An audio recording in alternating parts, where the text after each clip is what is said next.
proud to be connected with this organization and to be in the same forum with such a great presentation.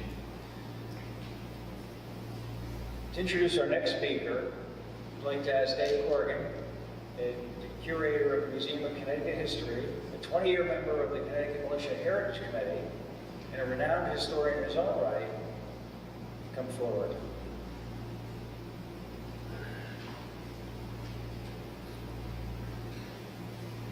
Thank you, George. Glad to know my reputation is still intact. It gives me great pleasure to introduce my colleague at the Connecticut State Library, Christine Pitsley. She is the project director for the Remembering World War I Community Archiving Project at the Connecticut State Library, as well as the chair for the Connecticut World War I Centennial Committee. She also serves as Connecticut's liaison to the United States World War I Centennial Commission. She has also led the State Library's archival and museum digitization and metadata programs for the past 9 years. She has been involved in a number of statewide digital initiatives, has served on the boards of the Association for the Study of Connecticut History, Cheshire Historical Society, and the Cheshire Historic District Commission. Prior to that, from 1993 to 97, she was an avionics technician in the U.S. Navy, stationed at the Whidbey Island Naval Air Station in Washington. It gives me great pleasure to introduce her in her presentation titled Seicheprey, Connecticut's Baptism of Fire, which chronicles the 102nd Regiment's first major battle in World War I.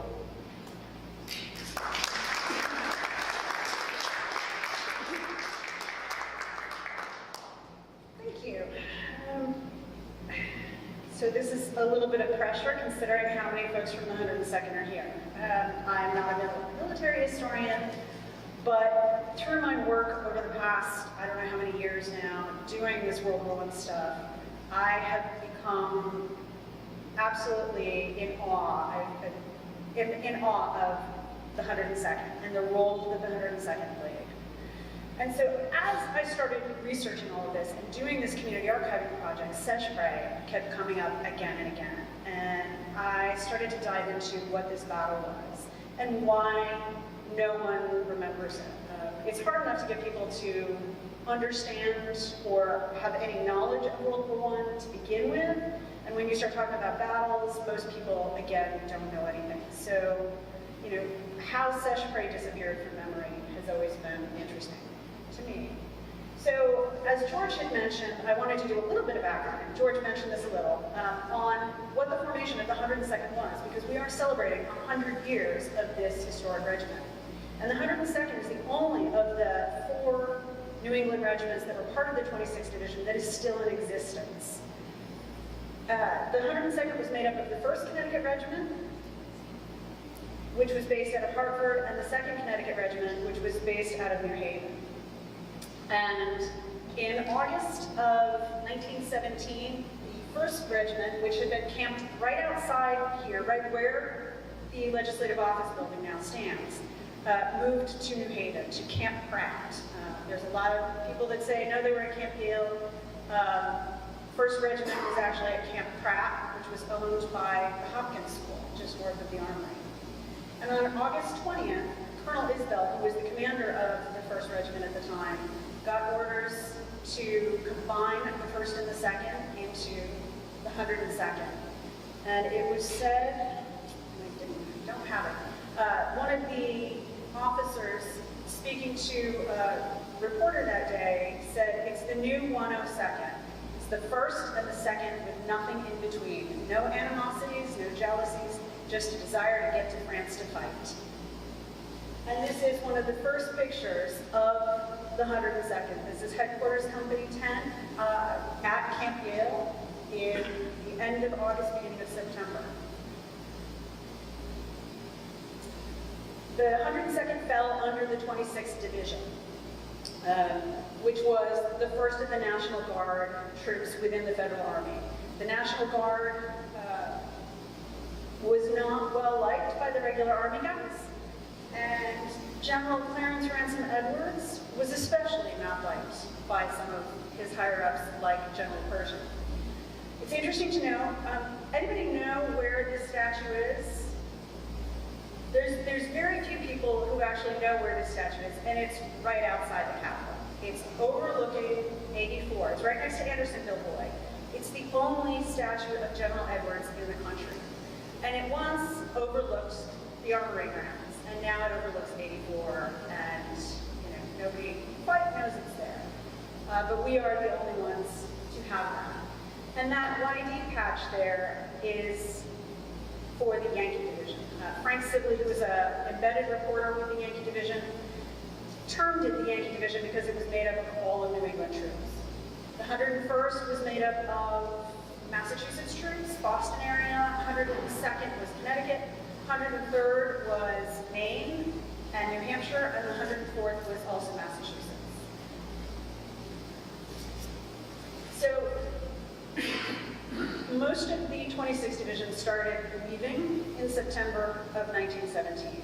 September 7th, Company D and the Machine Gun Battalion snuck out of the cover of night, out of New Haven in the cover of night, and shipped off to France. Most of the 102nd was there by November. The last contingent, the last detachment was there in December. And this was one of the first strikes against General Edwards. He was able to get his entire 26th Division to France before anybody else.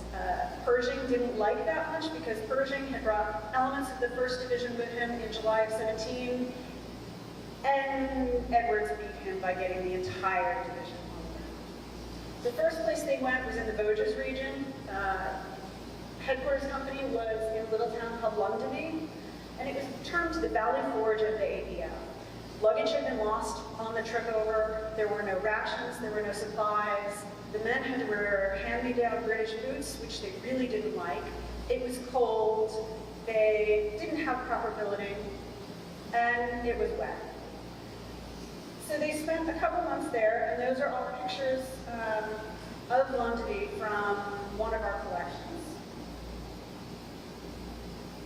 The next place they moved to in March was the Chemin de Dame sector. This was a quiet area, and they lived in caves, at least some of the companies. Company I and Company K lived in these particular caves. There were miles and miles of caves underground. Dr. Jeff Gusky did a special on Smithsonian earlier this year about these caves. He's gone in and photographed. This is one of my favorite carvings. A lot of the soldiers left behind their marks. And this is Corporal Joseph Apollo from Company I of 102nd. He's from Meriden, and he's actually from the village my grandmother's from in Italy. So throughout the Vosges region and the Chemin de Dame, they trained with the French. On March 18th, they were given orders to relieve the 1st Division in the Toul sector. The Toul sector was a pretty quiet sector, but this was really going to be their first frontline experience.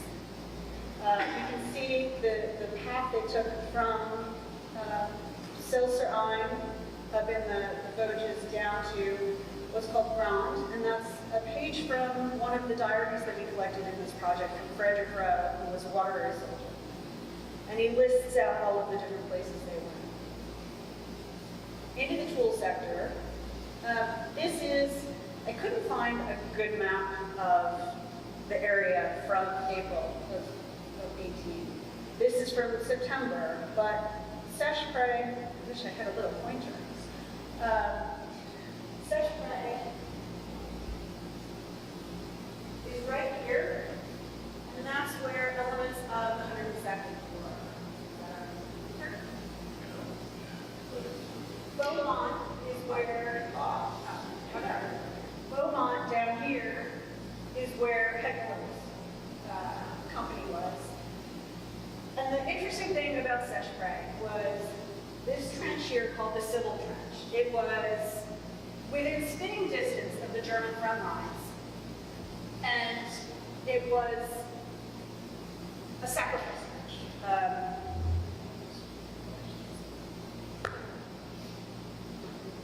The idea was to put 2 companies of men in these civil trenches. So the 1st Division had 5 miles at the front.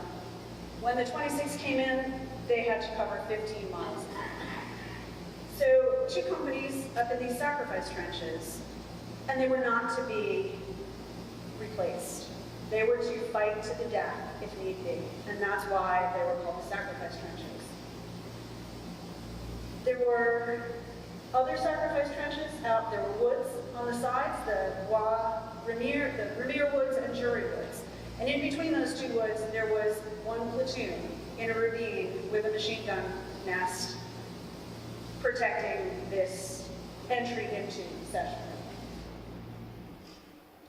This is a great little balloon view from January of 18 that shows Seshpre's right out there in the front. And in the back is a mountain called Mont Sec. And from Mont Sec, you could see everything. And the Germans held Mont Sec. So they knew everything that was happening. It's all flat ground in Seshpre. It's muddy, it's cold, it's wet, and the Germans knew everything that was happening. So this is Seshpre. Press play on that. There should be. This is a video. This is actually the 1st Division in Seshpre in February of 1918. So this is what's left. The town was about 150, 200 people, and it had been decimated by earlier battles.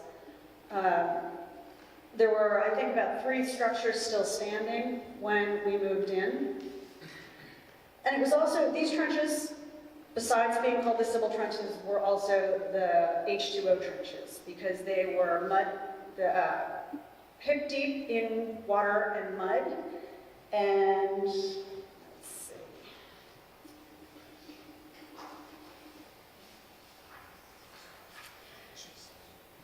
a gentleman from Company C said, when I came up to the front line that night, I could see no shelter for the men, but a little piece of elephant iron, or rather sheet iron stuck in the trench side.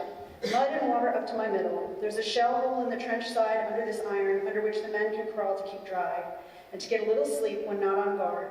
The stench around this trench is awful. Mud, stagnant water, broken pieces of rotten duckboard, refuse of all kinds, overflow from latrines 4 years old or more, parts of old clothing, and numerous other things that the boys in the SOS don't have use for. And this is actually footage of the 101st Regiment in the trenches in Seshpre. There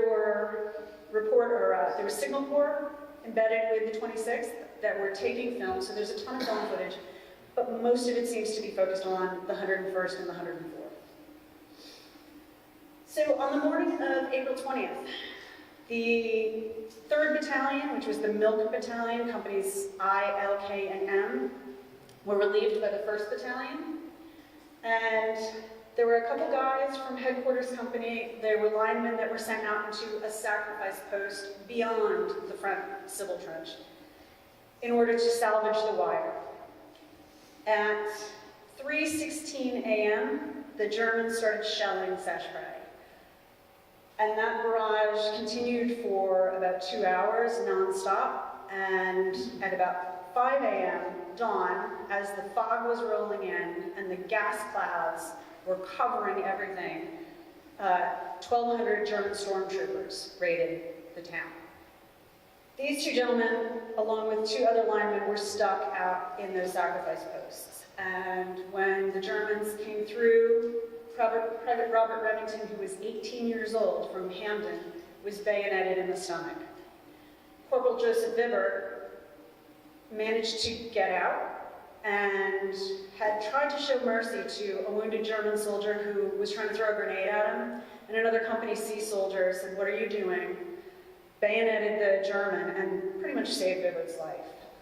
Both of these men's families have come into our project, and that's how we've learned some of these stories. And through another collection we've been able to tie a lot of this stuff together. This is Sergeant Fred Newberry, who was alongside Paul Maynard. He was a 17-year-old who actually skipped his high school graduation to go to France.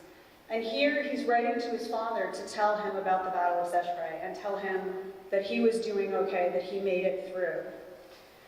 And he said, "Dear Father, it's now time to let you know that I am still on earth, although there has been several instances in the past when I did not know how much longer I would be. But we pulled through the day with a few casualties among them, our beloved captain. I want to tell you now that he certainly was a captain, and a harder hit could never have been struck. Everyone honored him as a father, and as a father he died. He's referring to Captain Arthur Locke of New Haven. Captain Locke decided to stick around the trenches so he could acclimate the Company C and D boys who were taking over to the landscape. And so he was still there 3 hours later when this German barrage hit. He was killed, let's see. The story of Arthur Locke was that he remained with his company and he fought straight on, even after he had been summoned to surrender. He managed to get 3 revolver clips into the Germans that were approaching him, to put it mildly, and one after the other in the faces of the Boches before they dared to rush him. He was reloading for the 4th time when they closed in on him and killed him. The American Legion post here in Hartford was named the Row Locke Post after Arthur Locke. So the fighting became so severe that most of Company C and D who were in those sacrifice trenches were wiped out. They were either killed or seriously wounded by shrapnel and gas. The fighting actually ended up in the town of Seicheprey. There was a platoon of Germans that came through that little gap I told you about between the 2 woods and killed all of the machine gunners, although there was a pile of dead Germans around them as well. The fighting in Seicheprey was hand-to-hand battle at this point. There's a story about the cook of Company D who actually grabbed a meat cleaver when he was attacked by a German with a flamethrower and managed to kill the German and joined the battle.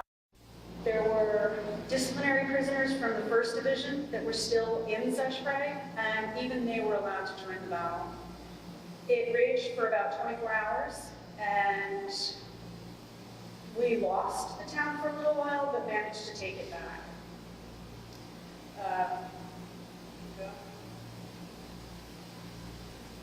The same kind of fighting was happening in the Grimere Woods. This is a photo of American soldiers standing in one of the trench holes the day after the battle. And you can see there's nothing left for the woods.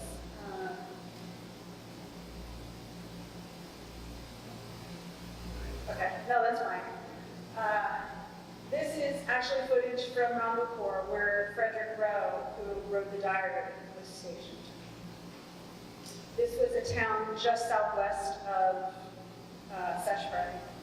And Rowe wrote on April 19th, "That sure sounds like war. It's now 23:05 o'clock. One of those patrols is on no man's land, somewhere, examining the enemy's wire. If they are lucky, they will get back. I'm sleepy. I had the last relief this morning and the first tonight. That is from 4:30 a.m. to 23:30 tonight without sleep. But Harry will be coming on shortly. I wonder where I'll be a year from now. Home? Maybe dead? More likely. A prisoner? I hope not. Yet all those are the chances of war. Good morning. We are now back in support at Rondecourt. They are shelling our town like rain. 3 shells have just broken outside my dugout, not more than 25 feet away. We were relieved at midnight, and now I wake up to a worse time than we have ever heard." So the story is that the Signal Corps guys that were filming this, a shell dropped about 20 feet from them, and that's when they finally hightailed it out. And that was, this is actually one of the first shots of battle taken during the war. You can another Connecticut soldier that was there was Private John Dillon, who was awarded the Distinguished Service Cross. He rode all well until about 3 a.m. when the barrage started. At daylight, it lifted to the second line. We fellows had to cut through a heavy bombardment to the kitchen, where we were left standing in a rain of shrapnel shells. So he was one of the guys in that civil trench that made it back to the town of Seicheprey. So this was the municipal building before Seicheprey, and this is what was left standing on April 21st. 102nd also had the ambulance company there, and miraculously, only 3 ambulances were destroyed that day, and several of the ambulance drivers from the 102nd were cited for their actions in one of the ambulances, and I'm still trying to figure out if that's the same ambulance in the last picture, had been shelled. There was a curve called Dead Man's Curve that more accidents and things happened because the Germans had clear view and blew everything they put off the road. So one of the ambulance drivers who had been blown off the road with 2 wounded soldiers in the back managed to carry them to the aid station. So Seshpray made the news. It made headlines all over the country. It was considered the first battle. It was considered a victory by many because Connecticut managed to take back the town. Connecticut managed to repulse the Germans. The Germans didn't actually even try to counterattack because I can't think of the word that General von Gallowitz had called it, but the vim and vigor of the 102nd was astounding to the Germans, and they didn't pursue.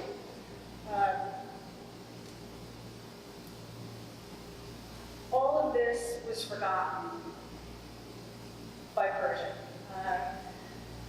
It's a controversial view with a lot of World War I scholars. Anyone who studies the 26th or New England in the war has the opinion that the conflicts between General Pershing and General Edwards definitely affected how Seshpray was remembered. Here in Connecticut, we remembered it forever. We, in 1923, installed this fountain in the town. It was started by a gentleman from Chaplain Orville Petty in New Haven, and the state of Connecticut wanted to give money, and so they raised $2,000 for this fountain, and the $2,000 was actually used to restore the water system in Seshpray.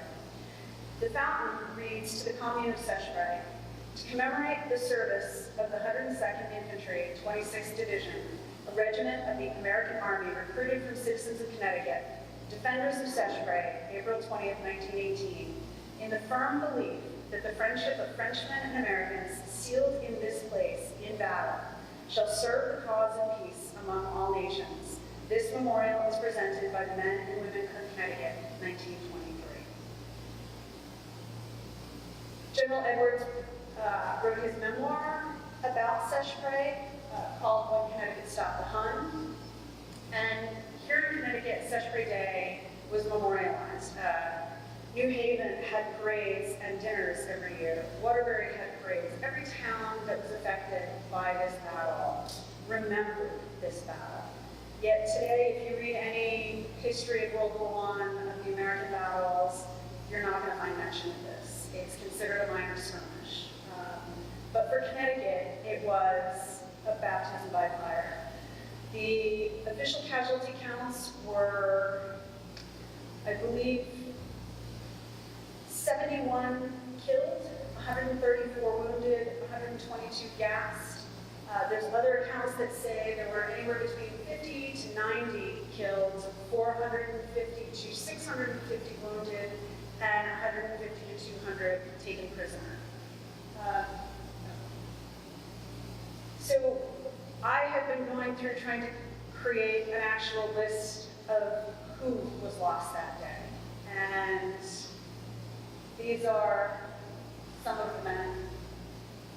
Company C and Company D were the most affected, and that was mostly Bristol, New Haven, Middletown, Hartford.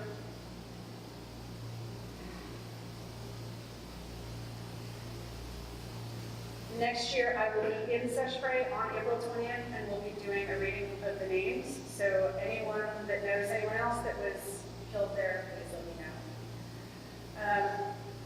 Today, Seshpre is being revisited by scholars, especially scholars of the 26th, as the first time that the Germans actually used blitzkrieg in battle. So this is the birth of blitzkrieg. For Connecticut and for the 102nd, it really was a defining moment. And I'm way over my time, so thank you. I wish I had gone into more of the military strategy. I didn't know how many 102nd guys I actually have here, because I have really cool maps. So if anybody's interested in seeing that stuff, come and do some research in the state library, because we have lots and lots of really great stuff. Thank you.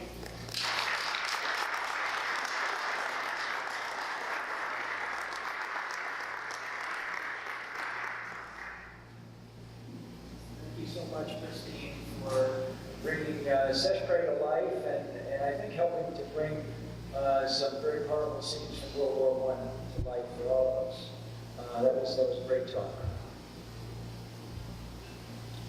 Now, next on the program, we're going to move the clock forward from World War I to more recent times.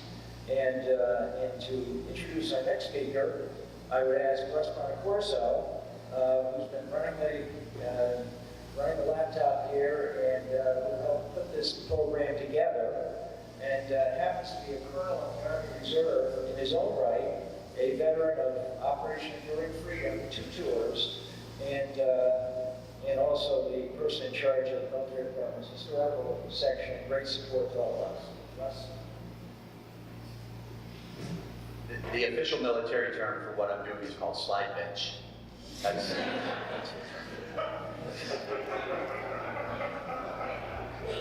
not wrong. So I'm here to introduce our next speaker, Major Alyssa Kelleher. She enlisted in the National Guard in the year 2000, where she went to basic training in AIT as a 12 Charlie combat engineer, bridge crew member actually, and served with the 250th Engineer Company. She then went on to the University of Connecticut, where she was commissioned as an officer in the quartermaster branch in the year 2004. She served it for a few years on active duty, and then returned to the National Guard, where she served as a supply officer, a platoon leader, a forward logistics element officer in charge, a company executive officer, and then as commander of Fox Company of the 186th Brigade Support Battalion, and also served in positions with the 85th Troop Command, and is currently assigned as the commander of the Officer Candidate School. In her civilian position, she is currently assigned at the University of Connecticut as the Director of Veterans Affairs and Military Programs. Amongst her awards and distinctions, she has received the Bronze Star twice, the Army Commendation Medal, the Army Achievement Medal, the National Defense Service Medal, and the Global War on Terror Expeditionary Medal, as well as the Combat Action Badge. So, without further ado, I'd like to welcome Major Alyssa Kelleher.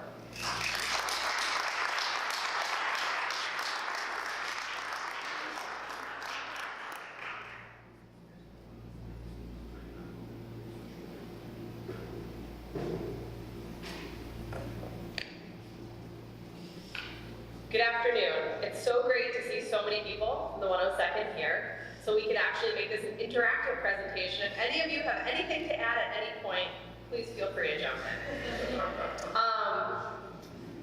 So good afternoon, ladies and gentlemen. Thank you for coming today. I was asked by Brigadier General Ivan to speak to all of you about the 102nd Infantry's most recent deployment to Afghanistan when he was called out of town. He was regrettably not able to do this event. I know the first thing that he would do if he was here was he would ask the group to pause for a moment of silence to honor our brothers and sisters who have made the ultimate sacrifice. So I ask you all to do that now.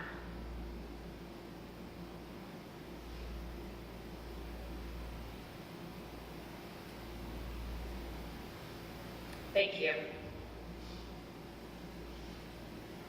If you do not know me, you may think it strange that a female was chosen to speak about the infantry's deployment.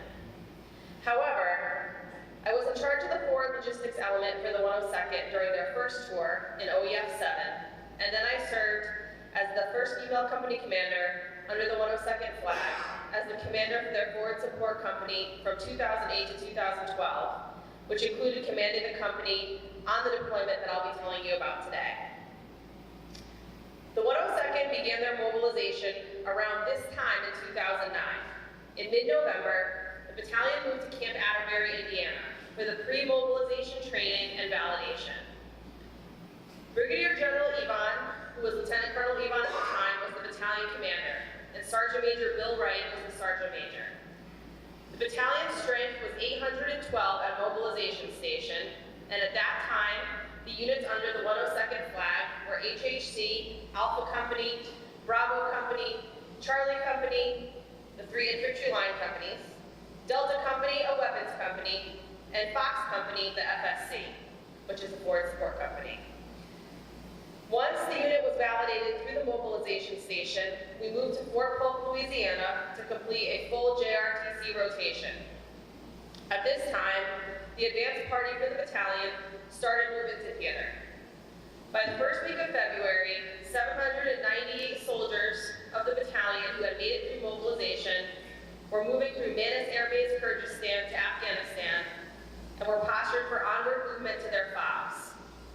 Interestingly, during the lead up to mobilization, the battalion was preparing for an ETT PMT mission set. This was a police mentor team and embedded training team mission set. But we found out shortly before mobilization and deployment that our mission was changing. And we would be performing uniform land operations, formerly known as full spectrum operations, instead. So once we were in country, Task Force Iron Gray was formed. With enablers, the task force numbered about 1,100 soldiers and airmen.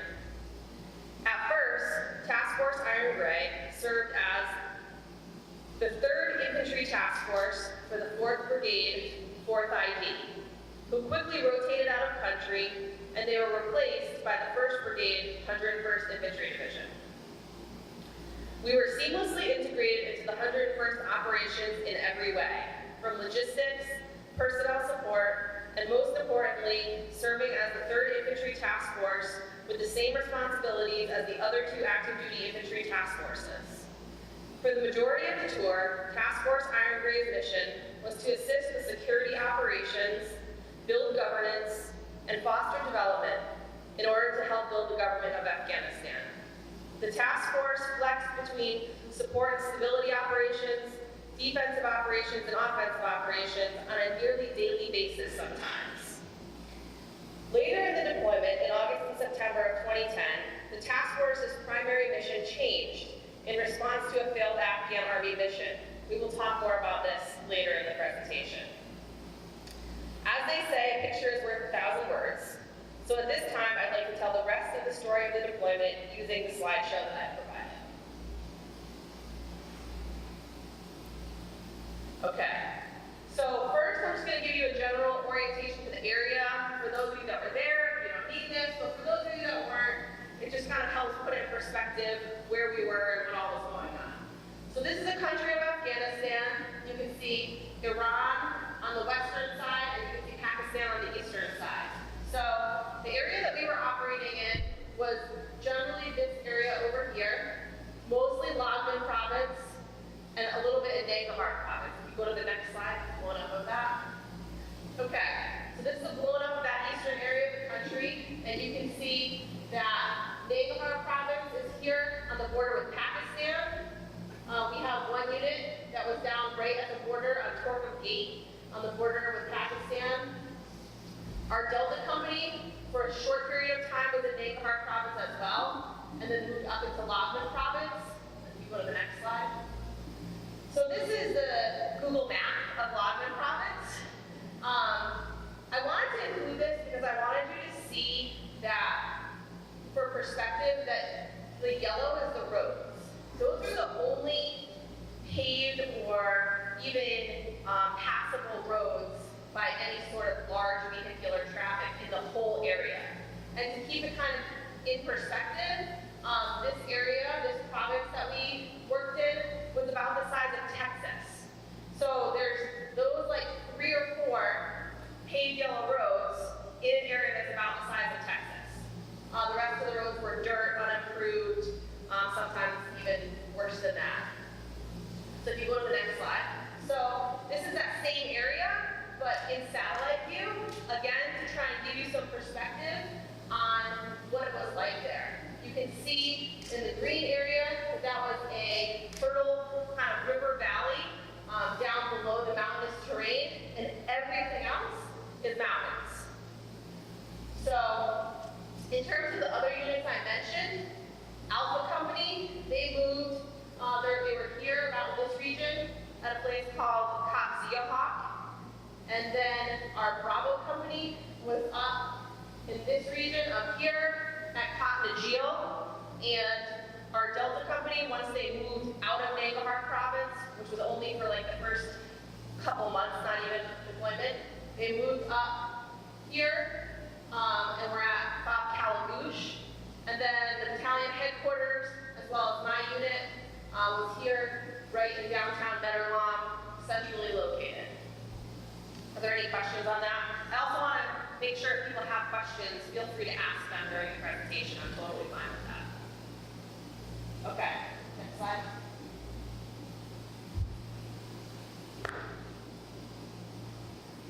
All right, so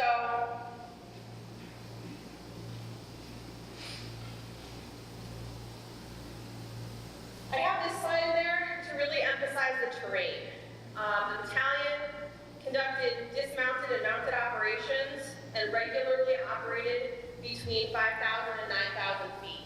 So you can see some of that terrain here, even though it was probably like 60, 70 degrees in the foreground, you can see that in the background there, that some of the mountains even still have snow on them. Go to the next slide. Okay, so this one is an aerial shot, actually taken from a resupply mission.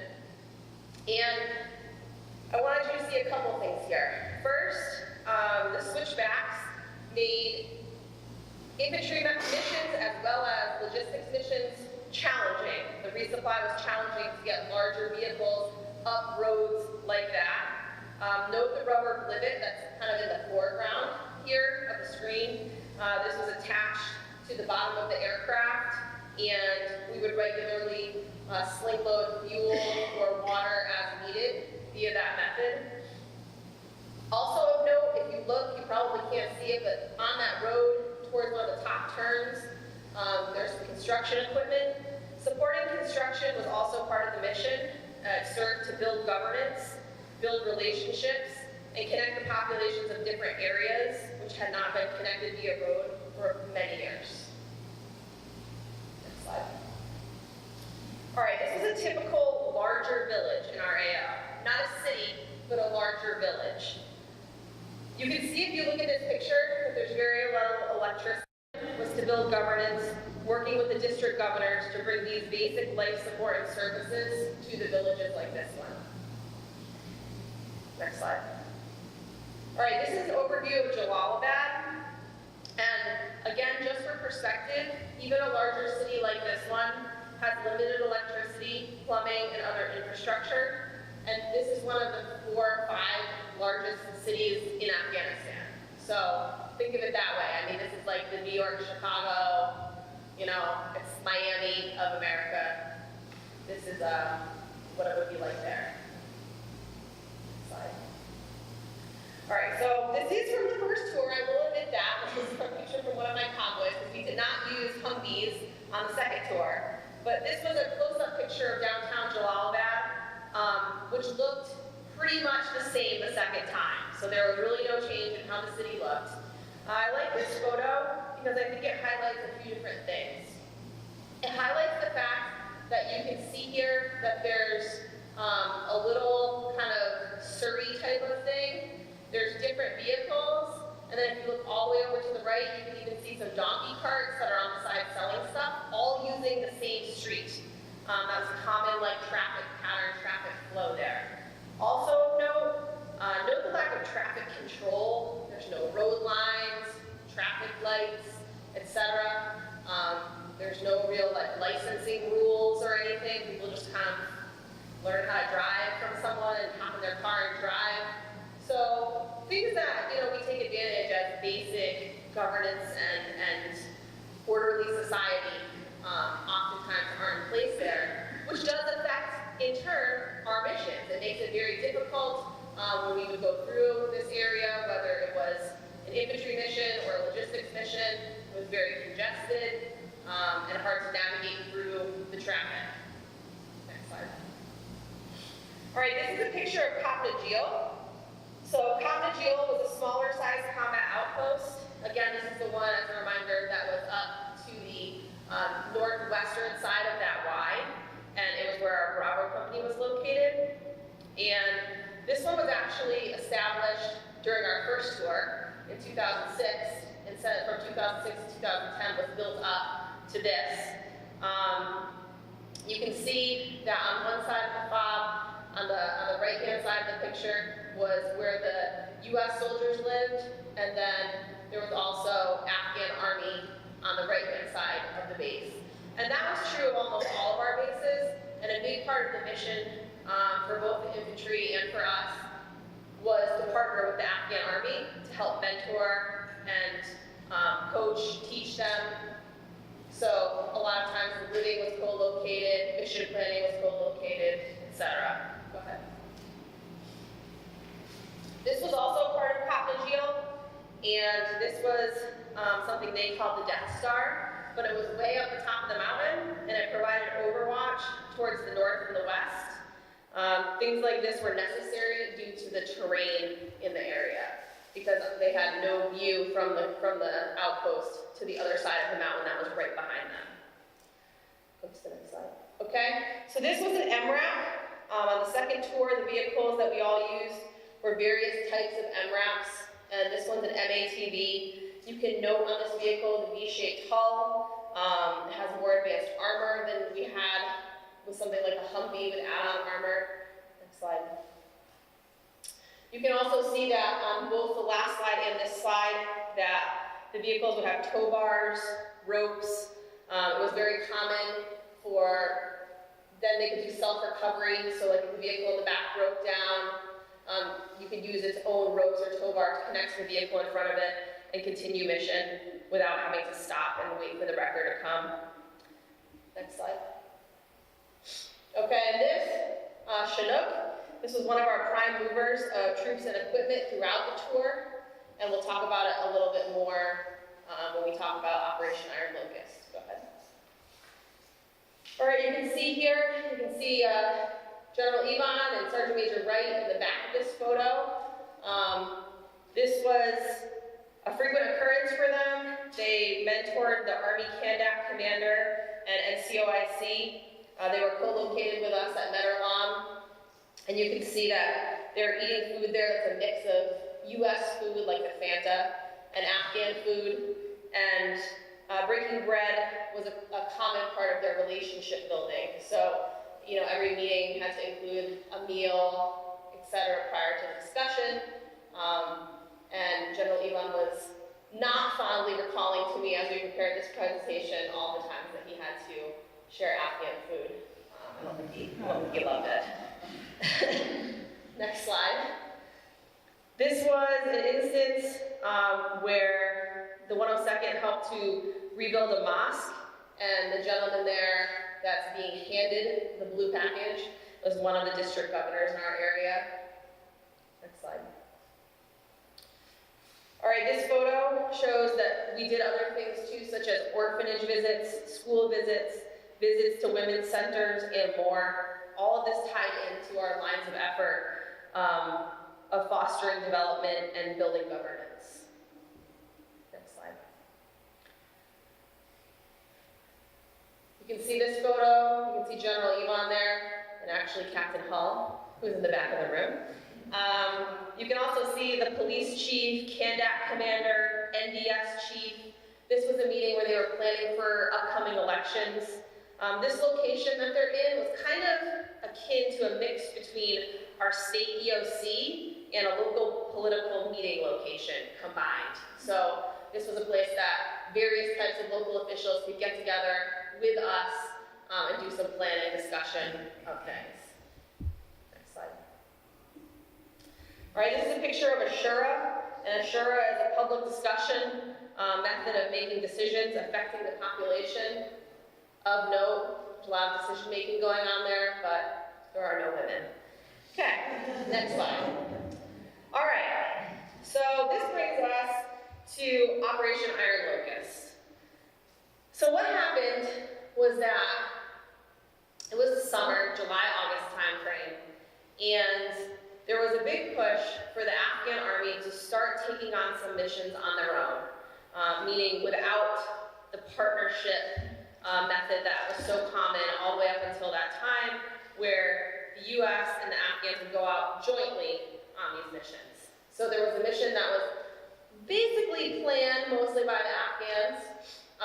They did resource a lot of equipment from us, so they borrowed some 50 cals, other weapons, other equipment, and went on a mission on their own. Basically put, it was a drastic failure, and I think that, this is my opinion, this is just Alyssa's opinion, but I would be willing to bet that it was compromised before it even started. We started getting reports very quickly after the operation began that they're being heavily attacked by the Taliban, that part of the unit was staying to engage, but a big part of the unit was either running away to the south and trying to run to the road to get picked up, or a part of the unit was running away up into the mountains to try and hide from the enemy, and not engaging and not following the plan. So the next day it became apparent that A, we had a few more things to take care of in our AO than we had originally thought, and B, that we were going to have to go out there and try and recover all the Afghans from the Afghan army that were left somewhere out, because the next day when they tried to do their strength, they still had a lot of people unaccounted for. Also of note, here in this photo, so once they started back, they built a partnership back with us, went out to try and start looking for people who were lost, who were possibly killed. We did have intelligence that the enemy had taken the Afghan army uniforms off of people who had either run away or were killed. So they developed a method of marking, which was those white armbands. So everyone who was actually with us in partnership, searching, had a white armband on, and that way you'd be able to tell if it was the enemy in a uniform that they had stolen, as opposed to someone who was friendly on our side. Next slide. All right, you can see here again, this is back to partnership, operating in conjunction with U.S. forces. So you can see here we've got a couple of U.S. soldiers and a couple of Afghan soldiers working together. Next slide. This is just one of many caches that were found over what ended up being a 2-month period of offensive and defensive operations in the area. Next slide. All right, so I love this picture, even though it seems kind of benign, because I know what this is. This is a forward location of the howitzers, and this is one of the things that I've always been really proud to be a part of the 102nd and really loved about them, is that on both tours, both OEF 7 and in 2010, the 102nd was not afraid to take responsible risks and use techniques that a lot of the active duty units weren't willing to use. And this was one example. So multiple times, they would take the howitzers that were supposed to be on the fob for area support, and we would pull them out to a forward location so that they would range infantry soldiers that were conducting dismounted operations in remote locations. I think this is a perfect example of support and logistics and enablers enabling the fight and not limiting the fight. And that's something that I think the 102nd was very good at on both tours, and particularly here in this example.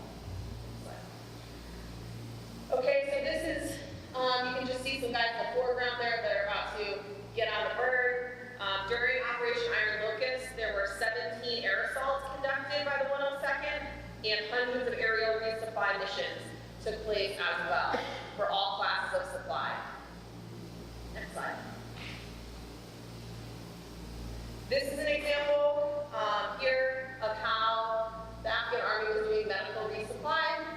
It was not very advanced. It was a bunch of medical supplies in a plastic bag. And part of the challenge, in mentoring them from the logistics side of the house was that they didn't have the whole supply chain in place. So when those medical supplies were gone, they didn't know where they were going to get the next ones. They didn't have the ordering system that we had, the push and pull logistics system that the U.S. Army has. So, there's a lot of old adages about logistics enabling and supplying and making the fight able to happen. And I think that was a really big part of what held them back, is because even if they had soldiers who were willing to and able to go out and fight and conduct an infantry-like mission, shortly they would run out of supplies. Okay, next slide. So in the end, Operation Iron Locust was at various times the theater or area main effort. It lasted 2 months, and the task force neutralized 3 high-value targets, destroyed 2 tons of enemy material, rescued and repatriated 5 ANA soldiers, and brought freedom of movement to the AO, including parts of it that hadn't been accessible for many years. All in all, it was a great success, and just one more in the 102nd's long line of successful military operations. Thank you for coming today, and that's all I have formally. I'll be happy to take any questions.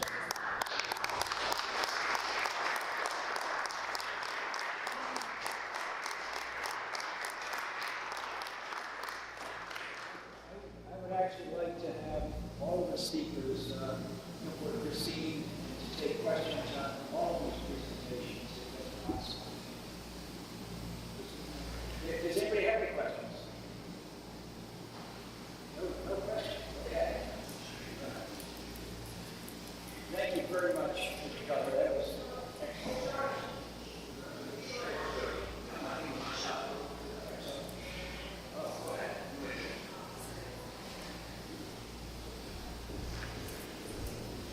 So, we're going to give you guys a little sneak peek of a really exciting thing that's happening next spring.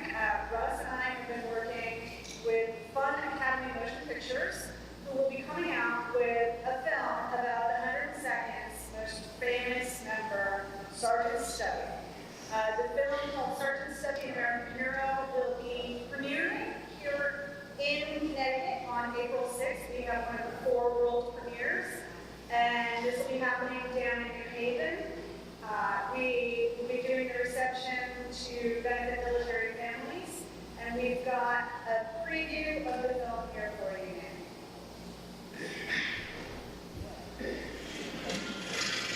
He was homeless and hungry. Life on the streets was tough. Get out of here, you statement boy! Then one day, he met a soldier, and together they would embark on an adventure that would help change the world.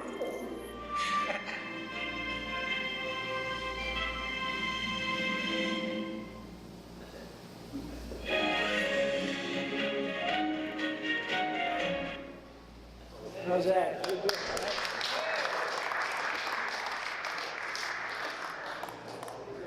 So stay tuned for April. That event.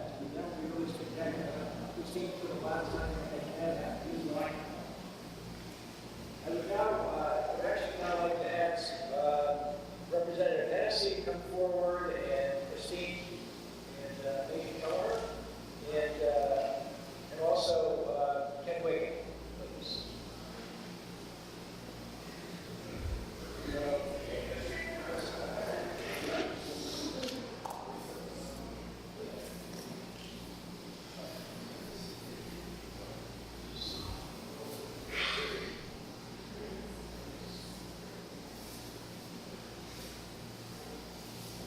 So to express the committee's thanks for all the time part of this program, you get to have our wonderful traditional gift this time, which is a framed copy of the event flyer. So I hope you remember today.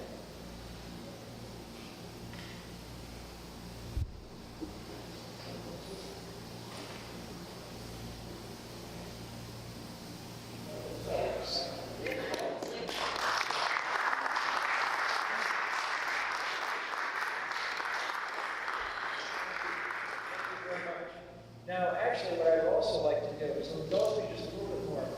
I'd ask every person here who's a president or former member of a second to come up. I want to make sure that we get all you guys on our film. So anybody who's a president, former member of a second, be Italian, come on up.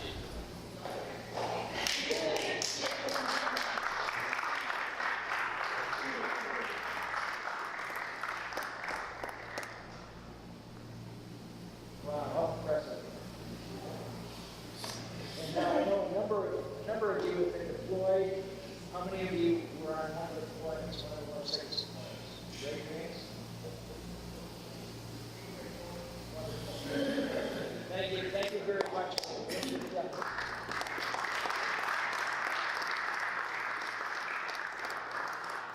Thank you, Major Kelleher, for helping explain all of this to us. I guess you've proven this is not necessarily just hands job. Thank you. That's only a little bit too. I mean, I only had, a little bit of my stuff. Everyone can tell story. Okay, we've also brought the county colors with us. Maybe we'd like to see the streamers from the battles, the words Gettysburg, through Afghanistan. Let's see what you're doing. We are here first to get a shot.